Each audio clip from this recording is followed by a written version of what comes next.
Hello and welcome to another video from Ethereal Gaming, and today we are back in our Skorpion. Now, those of you who watch my live stream and have watched my videos before will know how much I love the Skorpion Tier 8 German tank destroyer for earning credits. It is a fantastic credit maker for me, and I've played a lot of games in this tank. However, 2 days ago I was able to finally achieve a Mastery Badge Ace Tanker in this tank. This tank is played a huge amount. If you go online and check how many games have been played in this tank over the last 30 days, you'll see it is a huge amount. It is one of the most popular premiums on in the game in terms of number of battles played. And therefore, you know, getting any stats, whether it's the Marks of Excellence, whether it's Mastery Badge Ace Tankers, can be quite difficult. So I was really pleased to, having played so many games in this tank, to finally get a Mastery Badge Ace Tanker. Now, during that gameplay that we're about to see, you'll see the equipment is different to what I'm using today. So the equipment I was using, a static build, which was essentially a rammer, camo net and binoculars. I have now changed that. Now the Mastery Badge was with the old equipment. The new equipment I'm using is an aiming device, some coated optics and a rammer, because I want a more mobile build, and that's coupled with the fact that my crew skills are very close to completing their fourth skill, which will make all the difference. So, you know, Sixth Sense mandatory, Brothers in Arms, repairs, and the concealment skills critical for this tank. But as we get to our fourth skill, we're getting close to recon, extra view range, we're getting close to Deadeye, extra critical hits, off-road driving. Yes, we need that for the mobility of the tank, and situational awareness, which is again increasing that view range, of which we can see with the coated optics now 422. Now, of course, with the binoculars, that's significantly improved, and the same with the concealment. We have no concealment on here, and the one thing that I'm playing around with right now is whether to switch out the coated optics for a low noise exhaust system. But when we're trying to go for the combined damage, we'll get more benefit, I think, from the coated optics, which is what I'm using at the moment. But the Mastery Badge Ace Tanker, the gameplay we're about to dive into, was the static build, binoculars, camo net and rammer, and that has worked out for me quite well. I'm now playing with the builds. I'm not going to go too much more into the tank. I've shown this tank before. Say it's a fantastic tank, one of my favorites, with a nice 2D skin on it, and let's just jump into that gameplay and see how that game panned out. As I say, I don't normally do 1 in 100 or 1 in 1,000 games, but Ace Tankers I like to do, and particularly on this tank, given I've played it so much and now finally achieved that Ace Tanker. Let's go and see what happened.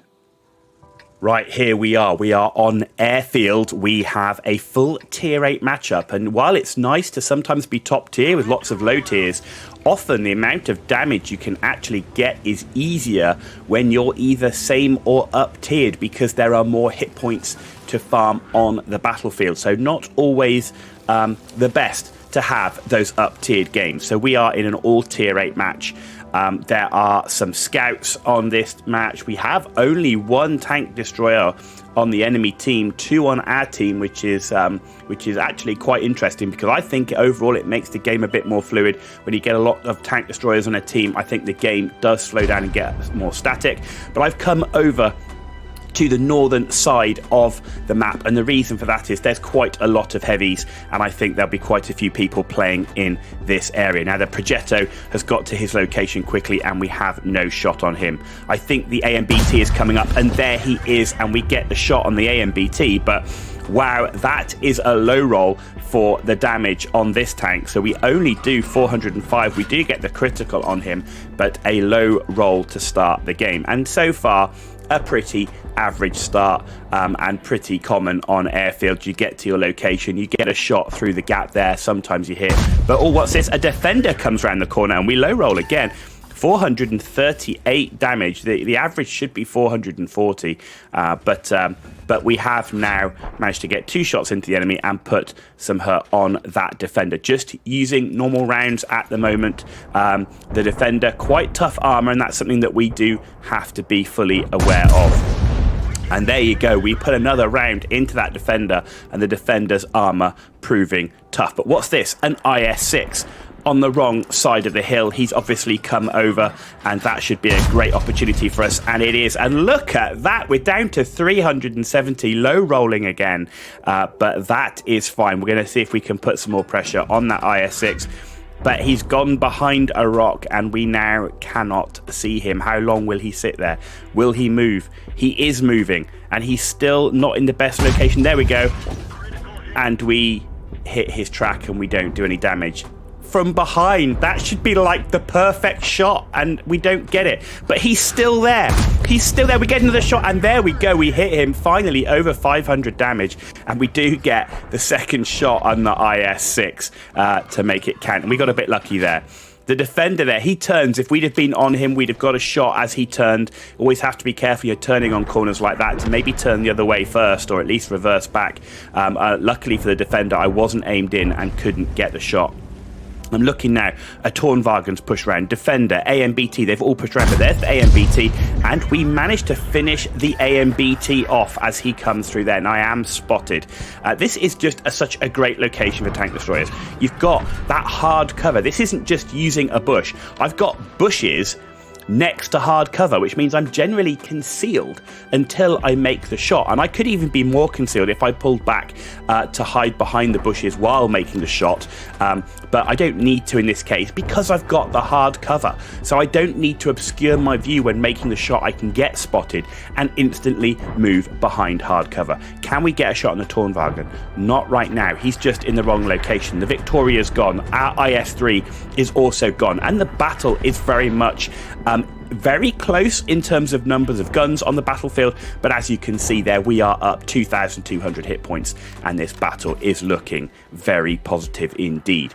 So we are less than 4 minutes into the game. We've done 2,000 damage, and we have still plenty more to go. There are still several tanks on the battlefield, and we have to be careful about where we're going to push. There's a bat chat over there hidden behind the rock. Now, that bat chat is actually stopping me coming down. And we get the shot. And we set him on fire. Look at that. He just appears. We snap a shot. And that bat chat is the problem. He does either have an excellent crew or a fire extinguisher, which is more likely. And we get a snapshot onto him. And we do set him on fire. And that was absolutely fantastic. And that bat chat stopping me moving down the outside flank there, because obviously with the Skorpion's paper armor, he can unload his full clip and he's probably going to penetrate every single shot. And then I still have an enemy TD to deal with on the other side. Progetto. Is the Progetto going to come? He does, and we bounce! We bounce off the front of a Progetto with a Skorpion. Oh my word. But the Patriot comes back and I'm not reloaded and I still can't get it. But he's coming back again. And there we go. We get a shot into the Patriot. He does come out. And another one. And then I reload faster. And oh, I just cannot reload quick enough. And he's coming back. And we get the shot and we take his track as well. Can our team make the most of the tracking shot? They don't. But we did manage to get another shot onto the other Patriot. So we are putting the hurt on the enemy team now. We got some spotting damage there as well. And we're currently up to 4,000 combined, of which 3,700 is direct damage. So far, this tank destroyer location proving its value on airfield. And here goes the Patriot again. We get another shot and we set him on fire as well. That's 2 fires in one battle. And wow, oh wow, that sometimes you're just getting that luck. And we're now 4,300 direct damage, 300 spotting with that. And the enemy team now completely destroyed. And we're going to go after we were going to go after the bat chat, but the bat chat's now destroyed. We can push down this flank. The bat chat there really was the one that was holding me back. He'd spot me so early. Enemy tank destroyer could have got a shot on me. He could have unloaded his clip, and I could have been killed pretty quickly. We only have, 1,150 hit points, and you can lose that pretty fast against a tank destroyer and a fully clipped out bat chat. So only the Charioteer left now, and we're closing in on the Charioteer. But look, that T-34-3, he's definitely going to make it before I do.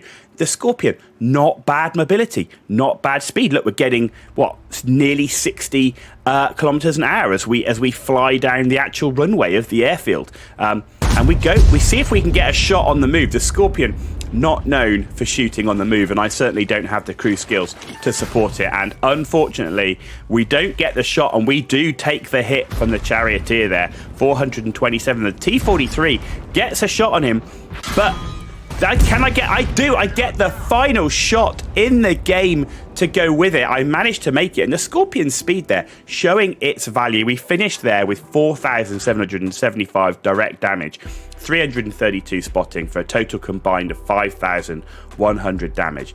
And let's now jump back to the garage. And we are now back in the garage, fresh from our ride into glory on airfield with our Skorpion, back home in time for tea and medals. And that medal being a Mastery Badge Ace Tanker on the Skorpion finally. And you can see the decal there clearly on the front of the tank, displayed proudly, because I don't get Mastery Badge Ace Tankers that often. It was done with basic equipment. We had no premium consumables. We had a reasonable crew. You know, that's a 3.5 skilled crew. So that's not a bad crew. And in fact, pretty good crew for me, as most of my crews have only 1 or at most 2 skills. So we certainly made the most there. But there we go. Lots of battles played in this. It's one of my main tier 8 premium credit earning tanks. And we've played it so much, so to get the Ace Tanker was so great for me, and I wanted to share it with you all.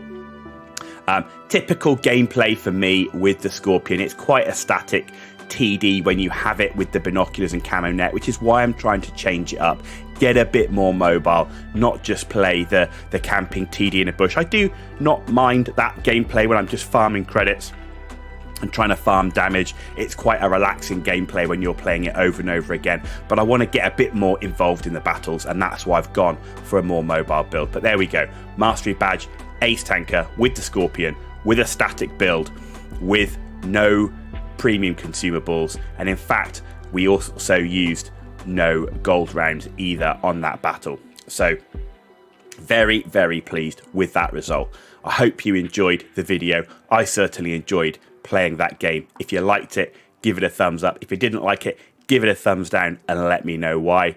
You've been watching Ethereal Gaming, and we'll see you on the battlefield.